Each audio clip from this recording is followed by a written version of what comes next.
Architecture is a reflection of who we are. It's an expression of culture. It shapes how we live, how we relate to each other, and how we feel. But there are those who say today's architecture has lost its cultural and spiritual grounding, that cities have sacrificed beauty for modernist utility.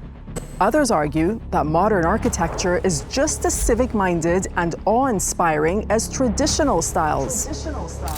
Our question today: have we lost touch with beauty in the world we've built?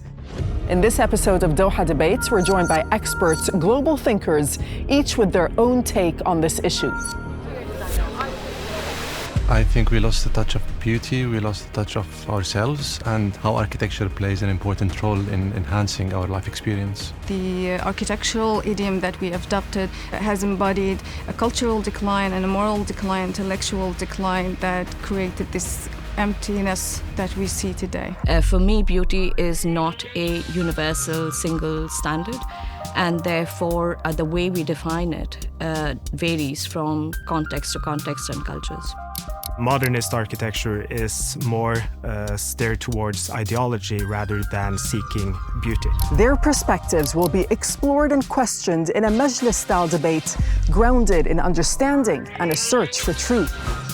Watching over all of this will be a group of university students and recent graduates.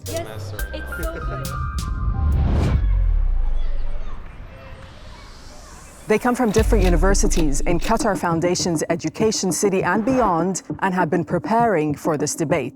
We so deeply attach architecture to who we are as people, but much of the beauty in the architecture is the story that it's telling, right? I think there's a lot of beauty in our culture, and minimalism is not beautiful. There's still some function to minimalism. I feel like the top priority for when designing architecture should be functionality. We have certain principles within architecture that you need to follow for it to be beautiful. Just because it's unique does not mean it's better. After our guests finish their debate, the students will reflect and deliberate before returning with their own insights, ready to challenge, agree, or offer entirely new perspectives. I'm Dareen Abughaida, and this is Doha Debates.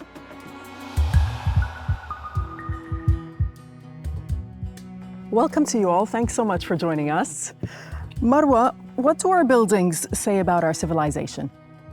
Well, I think today our buildings refer that we no longer have civilization in the traditional sense of civilization, because civilization actually depend on the distinguishment between one nation to the other. So it's an in-group definition, and it also revolves around elevating values. So it's not only about advancements and technologies, whereas today it's all about utility, and in that sense it's only the passive limitation of the human condition.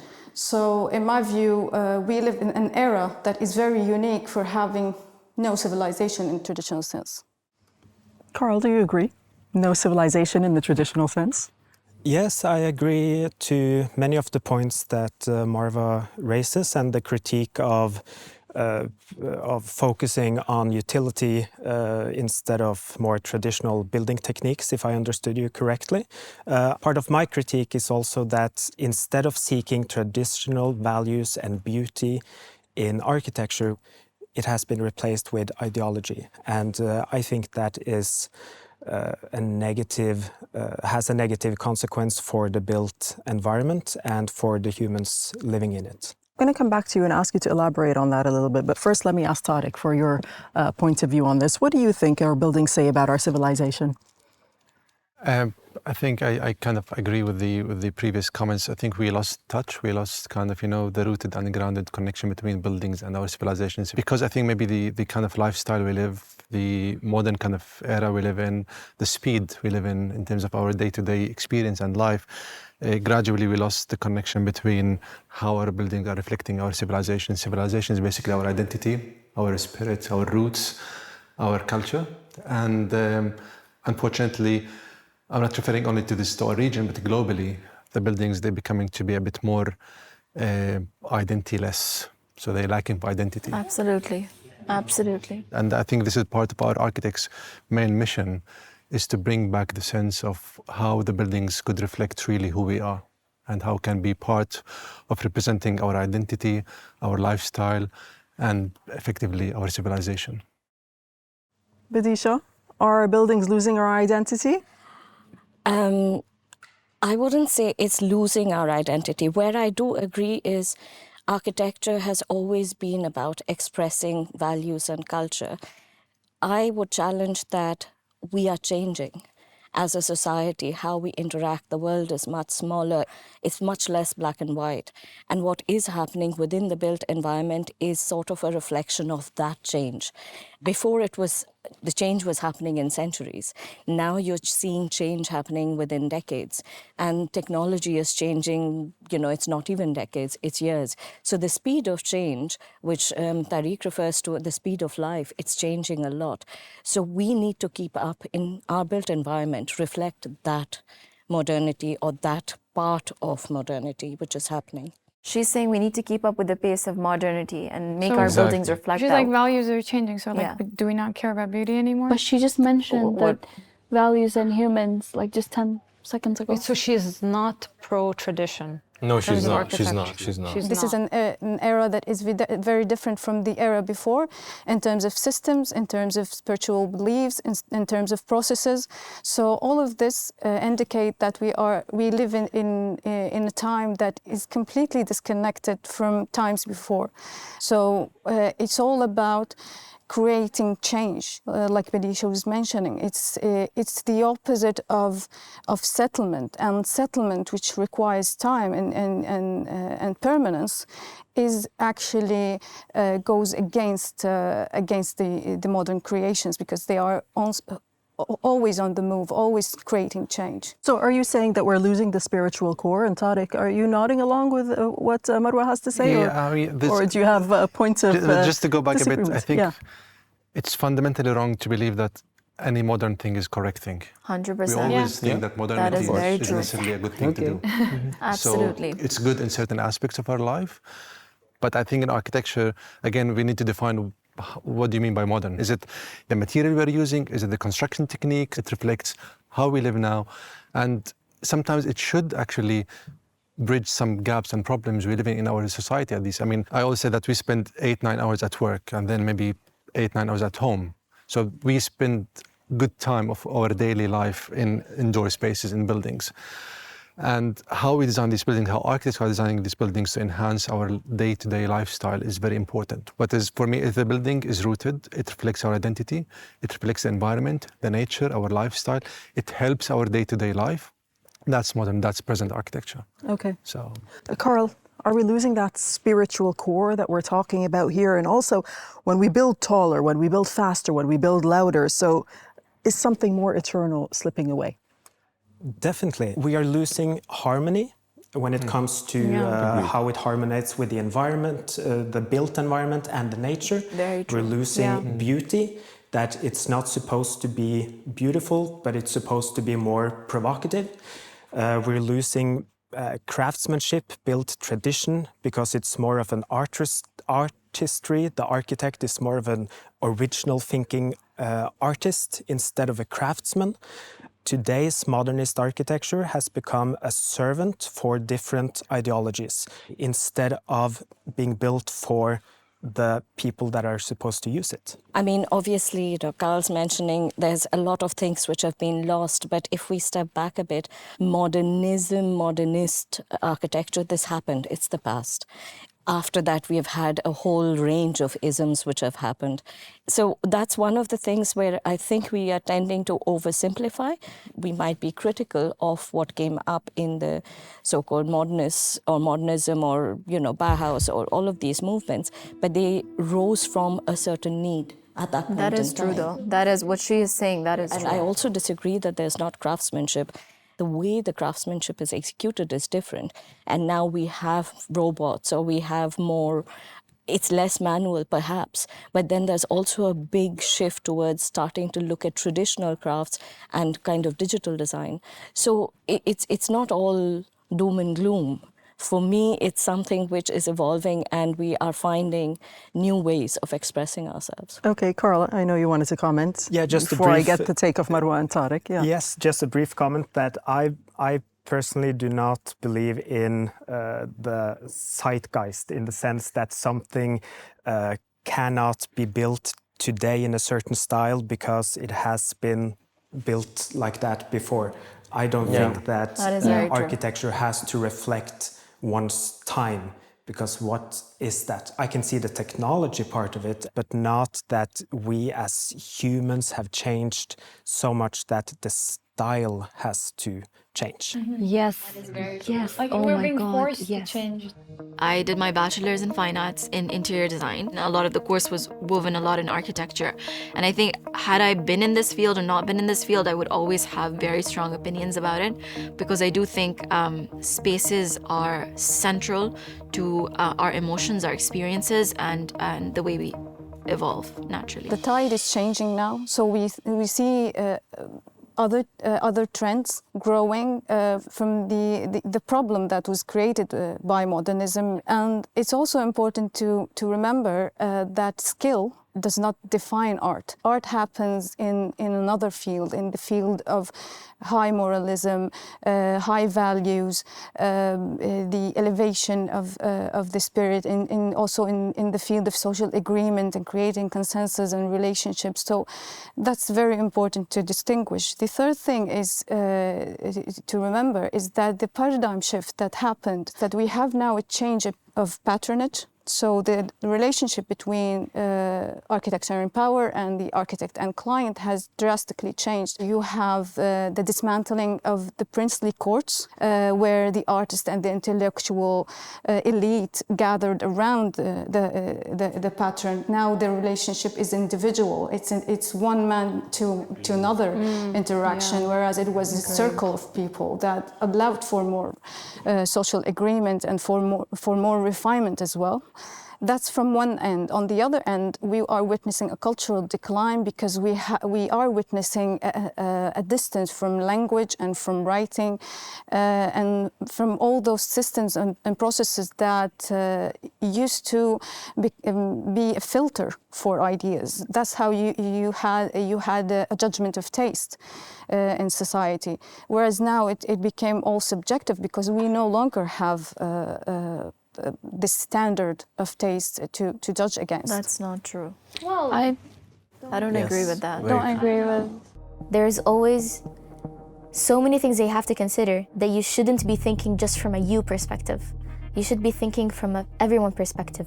Everyone has their own tastes. If there's something you don't like, you will find someone who does like it. And if there's something you like, you will find someone who doesn't like it. We always forget that our profession is very subjective, meaning the beauty to judge a beautiful building from a non-beautiful building is very subjective. Beauty is subjective. So architecture and design. Against this, okay? Sorry? I'll wait till you finish this point, but I mean, some people argue against this subjectivity. Absolutely. No, beauty is subjective. Absolutely not. You know, you can argue like wishy-washy that, everything is subjective. Beauty is in the eye of the beholder. Yeah, okay, like I get it. It could be good for you, but objectively there are standards of beauty. I'm just saying that from an external appearance, architecture, whether it's modern, traditional, etc., whether it's reflecting certain era, it's subjective. But the most important thing we forget is what this building is adding a value to the way we interact with our surroundings and with our kind of buildings. I think we have one of the most serious, important professions in history, because we are a space and the placemakers. We are drawing the cities, and we are also affecting the day-to-day life of people. And if you look at it now, I think we lost the touch and we lost the feel of our kind of mission as an architects and how it plays a huge part in society. Up to date, the only buildings that actually stands out are the buildings that's been built centuries ago. Mm-hmm. When I first went to Granada, Alhambra, and I've been to inside the palace, and I spent almost half a day walking around. Maybe that was maybe the only time I asked myself if I can call myself as an architect. Because how buildings actually they should be done, how buildings are actually embracing our experience with the surrounding, embracing our experience with the society, our day-to-day interaction with the building itself. Alhambra took them tens and tens of years to build. We are living now in a very fast time. Things has to be done quickly. And architects, unfortunately, they need to deliver, they need to fulfill clients. Previously, most of the buildings being led by governments, by authorities. Now buildings are mainly developed by developers, private developers. So there are lots of values, there are lots of factors that added to the scene of architecture that makes architecture kind of our mission diluted a little bit. Carl, what do you think? I mean, is architecture's highest calling to solve practical problems, or is it to evoke some sort of emotion, like to elevate the human spirit? Can it be both functional and transcendent, or not possible? We are talking very much about how times have changed, how we are utilizing things, how we have to fulfill practical needs. And yes, that's of course important. But then the last thing, what should we strive for within architecture on that last bit, how it looks? Because it has to look one way or another. Should we strive towards making it look pleasing to the eye, or should we make it look shocking or provocative or purposefully disharmonious? Perhaps we are focusing too much on the formal kind of aesthetics, because I've personally, for example, delivered a school, I mean, it's now a decade or more ago, in Brixton. An extremely tough neighborhood in London, very high crime rate, and they didn't have a senior secondary school, and we created a school which connected the community together. Now, if you looked at it critically based on what I'm hearing right now, you could come out and say it is a phenomenally ugly building. But we put a lot of thought into setting it back so it's not overwhelming, how you're connecting different communities, different kids who are coming together. And it became one of the, projects on the back of which Zaha won her second Sterling Prize. But we also got criticized by locals saying, "Wow, it's not pretty, it's not colorful, it's kind of silver." Wait, that means the building's ugly. But if it served its purpose, which was helping kids okay, but you come could have served the together and purpose connect. without it being You can serve that purpose without being ugly. She didn't say that there were Not budget really, restrictions. though. Not She really. just It's not about that. It's because the neighborhood looked a certain way, they didn't want to make it stand out and look too off. So they made it look the same as everything. And that's why they say that they may see it as ugly, because it blends with the neighborhood. The fact that it had a huge social impact, which was positive, it regenerated that area, it gave hope to the kids, most of whom came from very poor families. For me, that outweighs far more that some people thought the building is not quite beautiful. Think of what sort of building you're making here, right? That's sort of like a bone I have to pick with architects in general, where they pretend to act like holier than thou, but you just do what the client wants. I do think the clients have a much, much higher responsibility of being cognizant of the societies and communities they're part of. By replanting new cities, do we lose our sense of identity, Bidisha? No, I think it's an opportunity to reinforce and express what our current identity is. History happens and you have to learn, and I read somewhere that, you may not repeat its mistakes, but you'll find new ways to make mistakes. But I remain hopeful that as a building process, we are able to learn from where things might not have gone right before and create new cities which reinforce our current identities and values. Carl. Yeah, I think there are many very important and great ideas here, but I do not think that they should exclude to the quest for building beautifully, because there are many things that you can do to protect your local identity, your culture, and also fulfill the societal needs, bridging youth, for instance, in difficult areas, or building according to technical requirements and everything, but you can still build in a beautiful way that respects tradition, that is harmonious, and that is built for humans and not for bird views on postcards. Okay, well, this is an excellent time to check in with our students. So throughout this debate, our panel of students and recent graduates has been carefully listening to everything you've said, to all your ideas and all of your arguments. So next, I'll join them as they reflect and they deliberate on what they've just heard. And after their discussion, they'll return to share their own perspectives along with questions and challenges. I feel like it is very human for them to have different views on different points, but it's just that as I was sitting there, the more they spoke, the more confused I became, and I was like, okay, who am I with? What points do I like? What points did I not like? At some point, it just became like blank. There were moments where I completely disagreed, and it almost made me furious because these people are the ones that are on almost like front lines, the ones that are building the buildings. And if your conceptions of principles of design or architecture are so skewed, how do you expect for those spaces to do what you want them to do? I feel like if we listen to them more, especially in, when we meet them on stage, I feel like views will change and that will happen. So I feel like I'm looking forward to see more. Like maybe they will have more time to clarify their points and more times to justify the things that they said.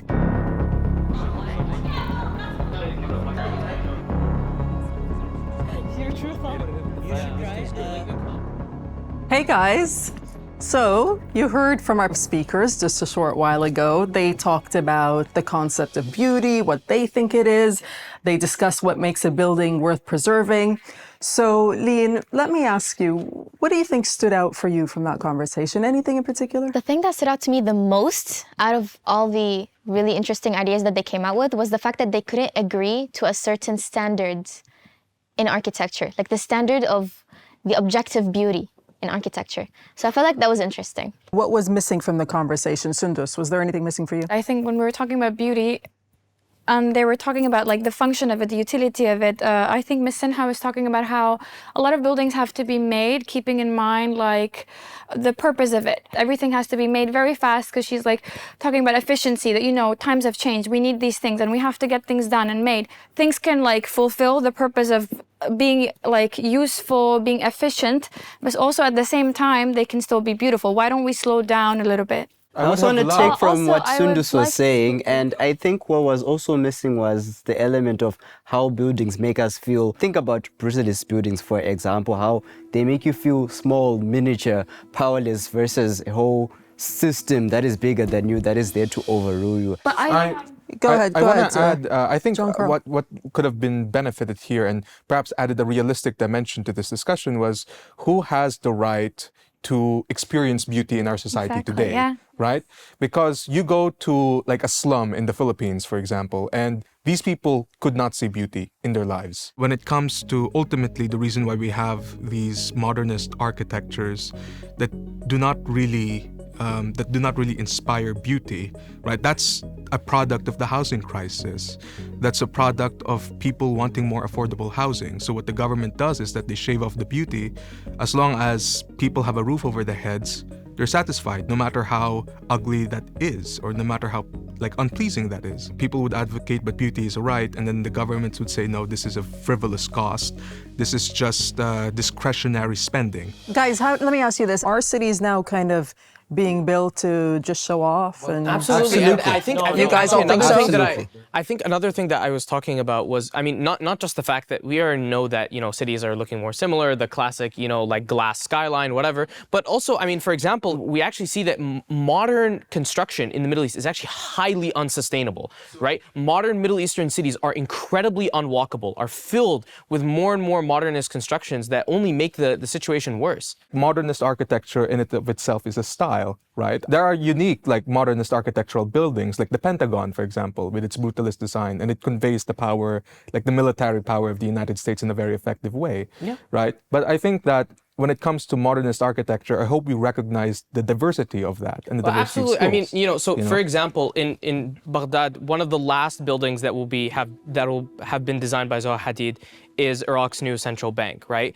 It stands right on the Tigris. It is an imposing, tall, white building with glass, right? And so, usually that might be the type of building that I actually might not like. But I think there's a purpose to it, right? It's imposing because it's representing a new era, right? This is Iraq's new central bank. It's a new day. Iraq's moving into the modern era. That is an example in which, modernist architecture can be useful. But then again, when we see, for example, there are new suburbs being built in Baghdad with the classic colorless, white, gray, blackish, single-family modern home being constructed, which not just doesn't look nice, but also encourages unsustainable urban planning practices, that's when I'm just like, okay, well then this shouldn't be normalized. Here, theoretical kind of question, and this could have many layers, but I'd really like to get your take on it. When you think of a place like Gaza, for example, completely destroyed, right? 90% of the building's gone. It has to rebuild. Which direction should it go in? Who wants to start? Lean. I feel like it should go towards the direction of restoration to how they used to be. And basically, because that's the point, it's what empowers our resistance to hold on to our tradition and how we, basically the Palestinian culture as a whole, our dance, our identity, because this is what Israelis are doing. They're stealing it away from us. So I feel like when we rebuild our city, or when Palestine wants to rebuild, it should go throughout the path of restoration. But we fought for it and we took it back and we reclaimed it as ours. So I feel like that's the most powerful. Because I think the architecture of Gaza is an architecture of colonization, is an architecture of occupation, right? Most people who are from Gaza are not actually from Gaza, right? They're refugees. Gaza is filled with incredibly dense apartment buildings that are legacies of colonialism, right? When Gaza is rebuilt, I don't want to see Gaza look exactly the way it did before, right? Because ideally, the problem is that the construction of the entire city was incredibly cramped, filled with, not very well constructed apartment buildings, like many refugee camps in the West Bank as well, like Ain al-Hilwa in Lebanon. These sorts of constructions are legacies of colonialism. So, ideally, I would want a city that is more like old Beirut or old Jerusalem, and a little less like, for example, Ain al-Hilwa. Everyone here is looking at it from a very noble perspective. You want the best for Gazans and all that. But that thinking in and of itself is a form of colonization. I think how Gaza should be rebuilt is how the Palestinians want it to be rebuilt. I don't think we should have says on what's good for them, and they should tell us if they want 80 apartment blocks built together, that is what they should want. You can't look at it from the perspective of, oh no, but this is the best thing for you. No, it's like you've just gone through an extremely traumatic event. So I think the most important perspective on how Gaza should be, Gaza or Gaza, however you want to pronounce it, should be rebuilt is the Palestinian perspective. How do they want it to be rebuilt? Okay, Wahid. For me, speaking of Gaza is a pretty sensitive topic because I have a lot of friends who are in Gaza. And when I asked one of them whose house recently got blown up, I was like, hey, bro, because we're joking about it, we're close friends. I'm like, how do you want your new house to be built? And he was like, I just want a roof over my head. That's all I want. The first step should be reconstruction. And then in the future, after everyone has healed properly in their hearts and in their souls, they can think of building something big and spectacular. Sorry, I'm picking up from, what Mudassar was saying. I think we all agree that, yes, they should build whatever it is that they want. But as what Sarah was saying, how they can now move on, rebuild their society. So I think that's maybe where you were not necessarily focusing on. I think for those who are in Gaza, what's going to be important is how they're going to restructure their society and make sure that they rebuild and reclaim their identity as they move forward. Yeah. John Carlos, yeah. A lot of us, talk about moving on and building on a new Gaza, but I think it's just as important to have a place for memory. I could imagine it would be beyond a monument, but I know the Palestinians have every right to determine, how they memorialize what has happened in Gaza over the past few decades. But, when we look at a place like Berlin, you would still see bullet holes from World War II. And they purposefully kept it that way. In Hiroshima, we think of that building that was just left there, destroyed, as a reminder of what the city had gone through. So I think when we are reconstructing Gaza, I think we shouldn't erase that memory architecturally. I was just going to say that. Yeah. Lean, this means a lot to you, this conversation. What are you thinking? No? Okay. We'll give you a moment and we'll come back to you. Sarah, you're feeling emotional too. Yeah, Why? It's crazy because whenever I speak to like IDPs, like internally displaced like people in Sudan or in Gaza, it's unimaginable what they go through when they leave their homeland. Some of them will can never come back, and they know it when they're leaving. I literally have heard this so many times. I know I will never see this place again, so let me turn back and look at everything, even though I know it's all on the ground, but let me just like look at everything one last time. And they don't know if they were ever live to ever see it rebuilt, or if it will ever be rebuilt the same way. It's more of like letting go. It's so brutal because this is genocide. This is erasure. Colonialism, you know, we've seen some of it remain, but here nothing will remain. I think the worst part is we don't even know if it's going to be rebuilt by Palestinians, because even now there's force. You know, there's a country that's being involved from up there. You know, the U.S. is being involved in this. They're like, we want to build something else. You know, like how dare someone come up and be like, we want to claim this, and the fact that this can go on and other people don't want to say anything is really insane to me. Lean, do you want to say anything now? Tell us what you're feeling. Like, what are you thinking? That this conversation feels pretentious. Because when Mudassir said that it should be how they want it to be, I felt like, oh my God, you know? Like, it feels so selfish of me, I guess, that, okay, this is what I think, you know, like this is a movement and empowerment, but then, I don't know, it's so sad.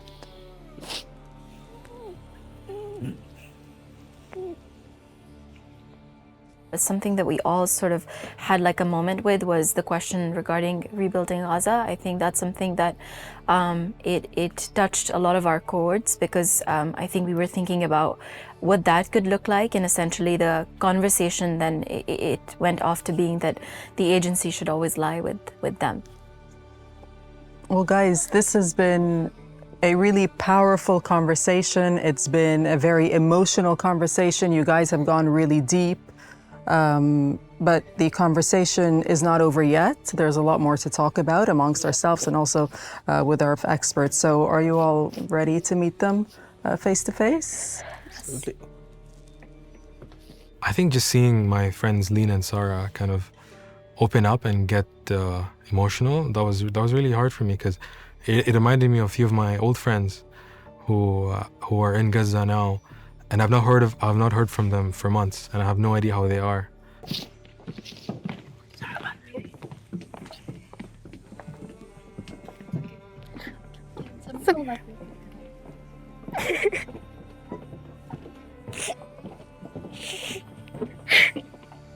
I could see someone like that, like slouched down, and I was like, oh, and then she was crying. I could hear her crying, and then and that was it. I started crying, and I was like, seriously, how are we young people ever going to recover from this? So I felt very unprepared, but listening to all my peers and their answers felt very nice, especially Mudassir's answers and Sarah. I felt like, well, like that's really considerate. I didn't think about it like that way, you know, and I felt like it's a refreshing perspective, and I felt like it was important for me to hear as well. So yeah.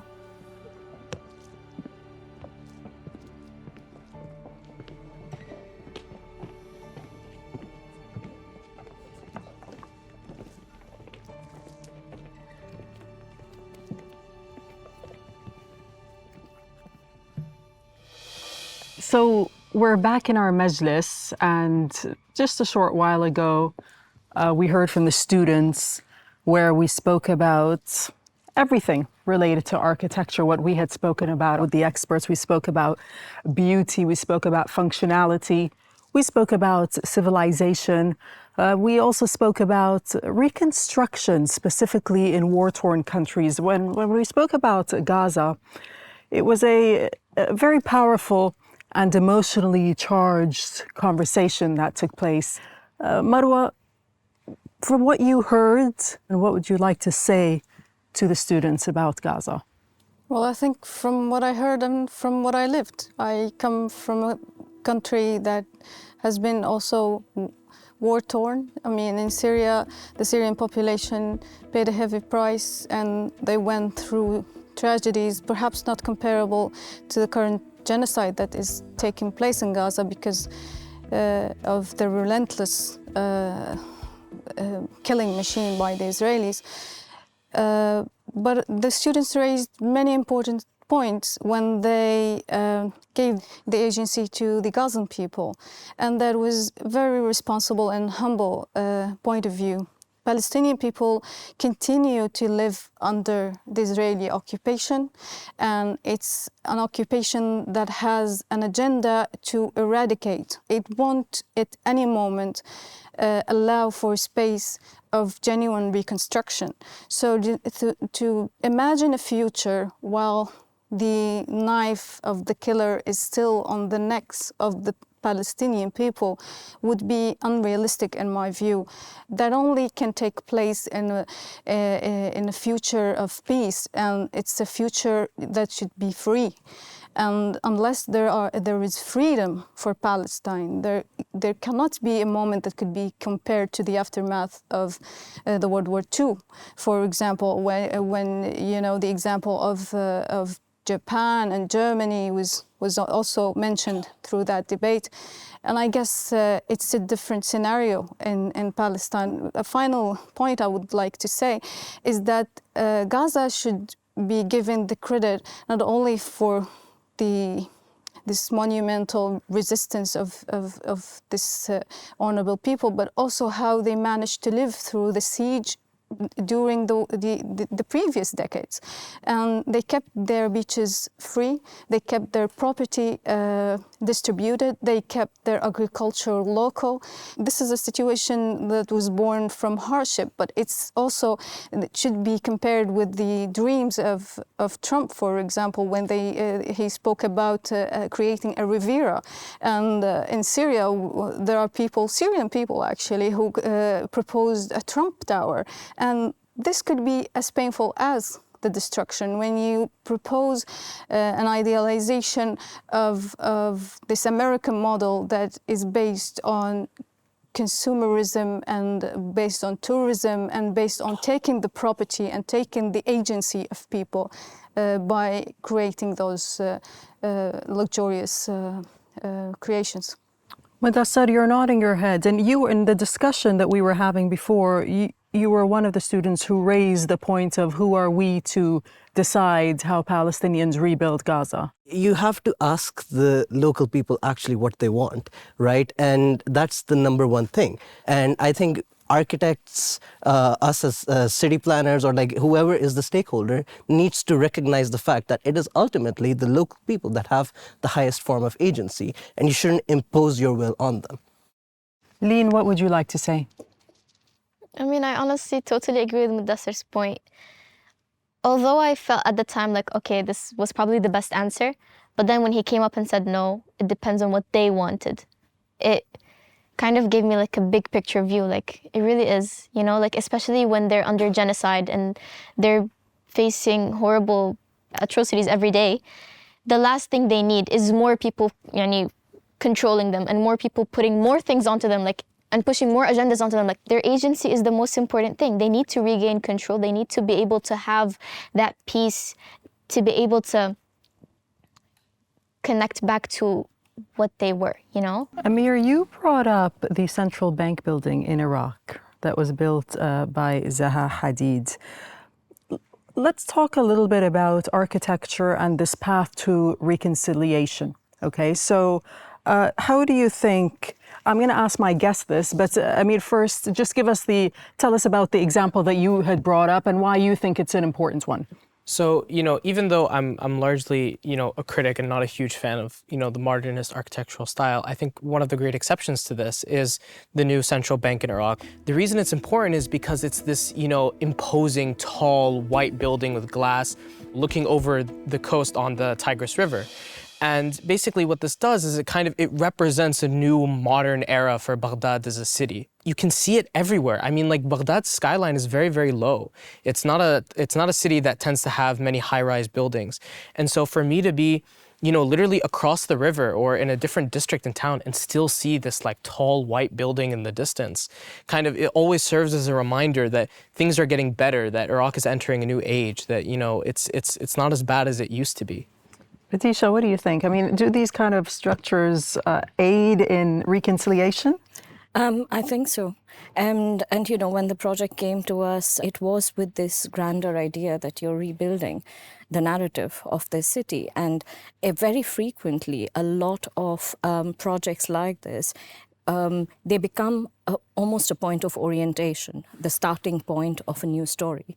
And it is really important that a city, again, regains an identity and starts to build a new story. Because in the end, we do tell a story. We are here to almost create fact out of something which is a dream. And I think the CBI building definitely is positioned for that. That's the beauty of it. The only dangerous point, if these buildings are trying to change our identity, the way we live, it's start kind of to impose certain kind of, segregation and separation between the communities. That's when architecture becomes problem, dangerous.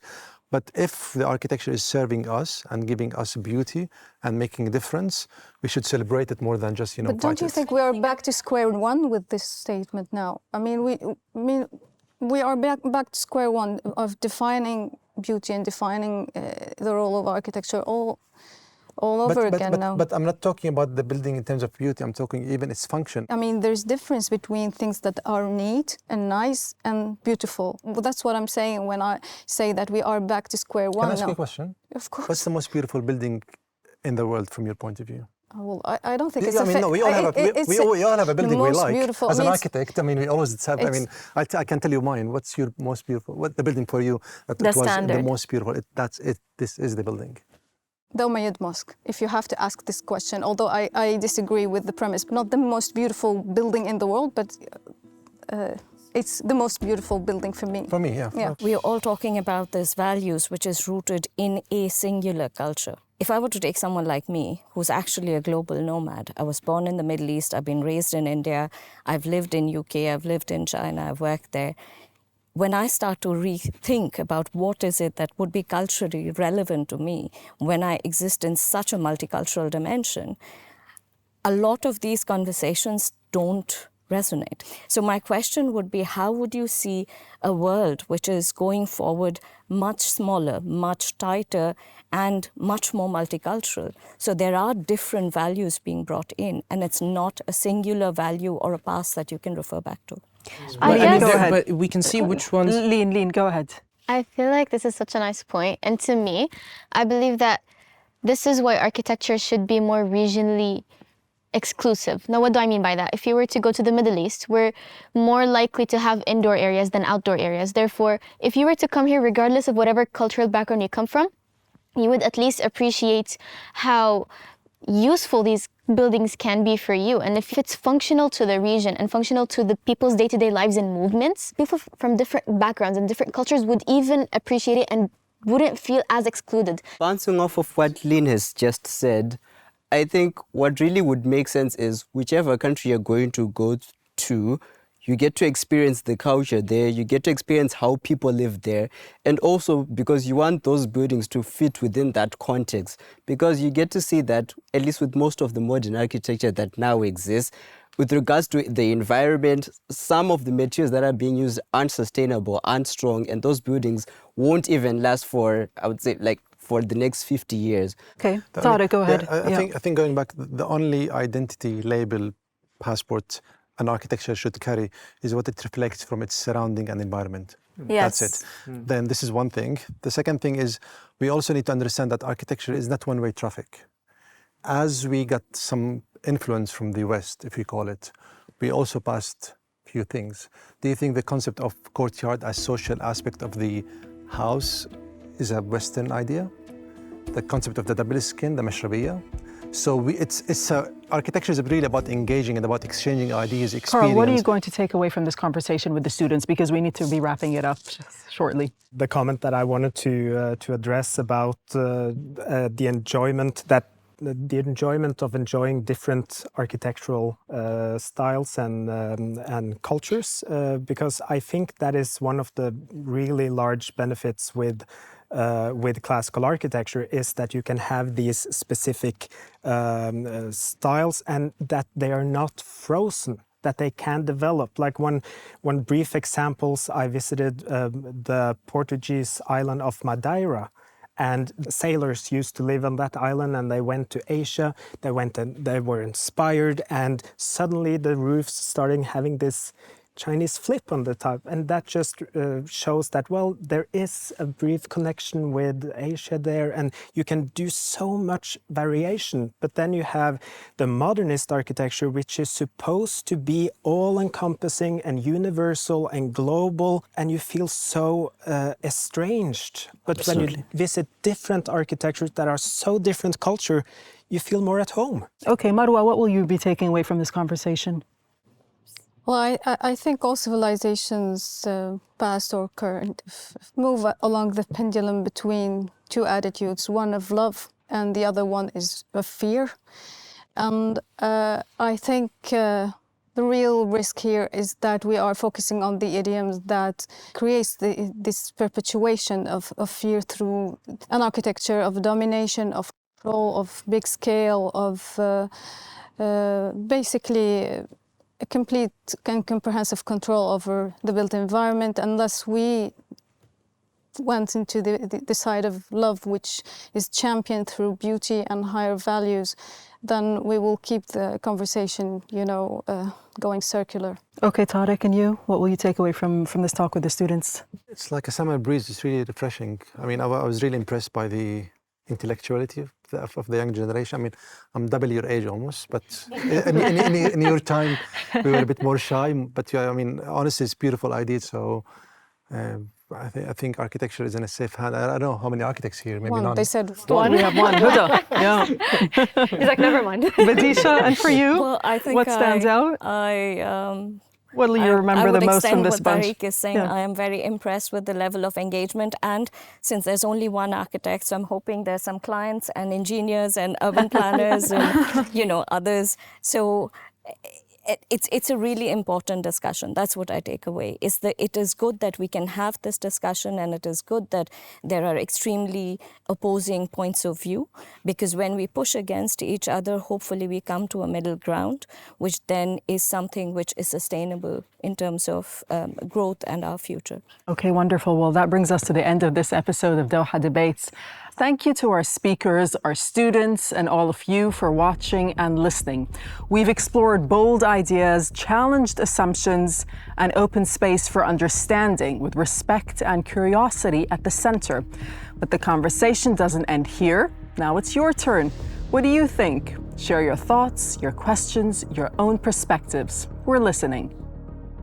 I think everyone was so passionate because they have their own meaning of architecture, where in some cases, for some people, like architecture reminded them of home, and for others, architecture reminded them about just the way of living, or like about their past, about the future, about the present. And it was really interesting. Like for me, architecture is all about the future.